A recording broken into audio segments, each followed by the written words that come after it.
আজ আমি বানাবো কলা দিয়ে একটা নতুন রেসিপি। তো কলা দিয়ে সবাই তো গোলা রুটি অনেকেই খেয়েছো, কিন্তু কলা দিয়ে কি কেউ খেয়েছো? তো আজকে সেটাই বানাতে চলেছি।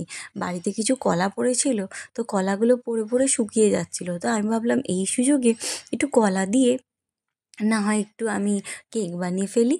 তো আজকে সেটাই বানাতে চলেছি। তো এই লাগছে এর জন্য কলা, আর তার সঙ্গে লাগছে হচ্ছে বাটার যেটা আমি আগে মেল্ট করেছি, আর তার সঙ্গে লাগছে কিছু বাদাম। তো এরপর এটা পুরো এগলেস হচ্ছে, তো আমি গ্রেট করে ফেলেছি, আর সমস্ত কিছু গ্রেট হয়ে গেছে এটা। তো এটা আমি একটা বাটির মধ্যে নিয়ে নেব। সমস্ত কিছু এর মধ্যে যা যদি কিছু থাকে এখনও যেগুলো হয়তো গ্রেট হয়নি, সেই সমস্তগুলো একটু হাতের সঙ্গে আমি একটু করে আস্তে আস্তে ওগুলোকে একটু করে নেবো, ঘেঁটে নেবো।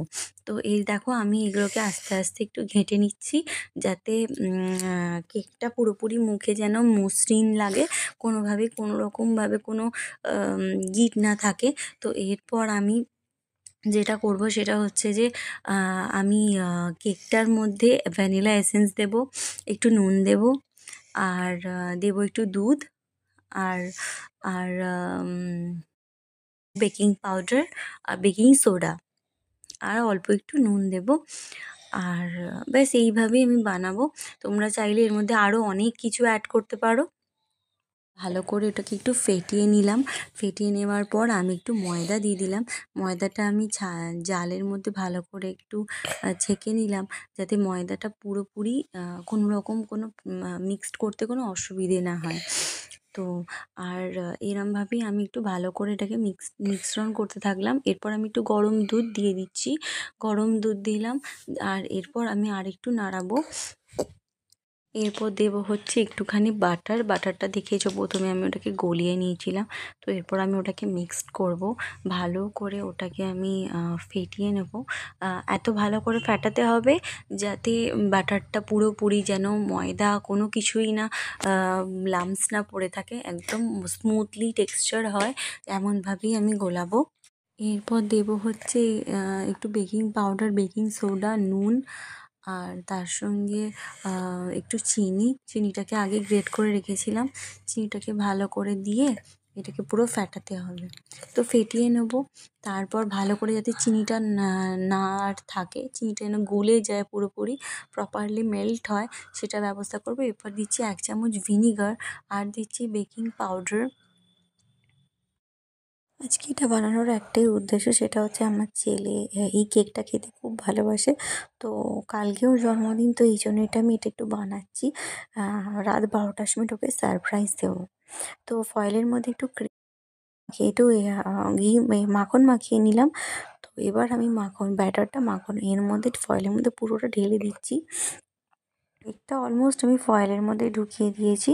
তো এরপর আমি এটাকে জাস্ট একটু সাইজ করছি। এরপর আমি গরম কড়ার মধ্যে এটাকে বসাবো। আগে আমি গ্যাসের মধ্যে এর মধ্যে একটু আগে একটু গার্নিশের জন্য একটু বাদাম ছড়িয়ে দেবো। দিয়ে দেবো কেকের মধ্যে একটু বাদাম আর কিছু ড্রাই ফ্রুটস। তো বেশি কিছু দিলাম না। তো এরপর আমি গ্যাসের ওভেনের মধ্যে গরম কড়া বসালাম, আর একটা স্ট্যান্ড বসালাম ছোট করে। তো এবার কড়াটা গরম হয়ে গেলে এর মধ্যে আমি ব্যাটারটা ফয়েল শুধু রেখে দেবো, যাতে এটা একটু ফোলার জন্য রেখে দেবো। তো এই দেখো এবার আমি রেখে দিয়েছি। এবার আমি কড়ার ঢাকাটা চাপা দিয়ে দিলাম। তো আরও কিছুক্ষণ এটা হতে দেবো। তো এদিকে আমি এখানে আজকে মাংস রান্না করছি, আর এদিকে আমি কেকটা হচ্ছে কিনা সেটা দেখছি। আজকে আমি চিকেনের চাপ বানাচ্ছি, চাপ। তো চাপটা কীরকম হয়, যদি তোমরা রেসিপি চাও কমেন্টে জানাও। ভেজিটেবিল চপ আর কফি আমি খাচ্ছি। তো এর সঙ্গে কেকটা হচ্ছে কিনা সেটাও আমি দেখছি। তো এরপর দেখো কেকটা আমি একটু ছুরি ঢুকিয়ে দেখছি যে হয়েছে কিনা। দেখো কেকটা আর কিছু গায়ে লেগে থাকছে না কিন্তু। তো এরপর হয়ে গেছে কেকটা। তো দেখো মোটামুটি কেকটা রেডি হয়ে গেছে। এটা আমি থালার মধ্যে উল্টে দেবো। তো দেখো কেকটা কীরকম লাগছে।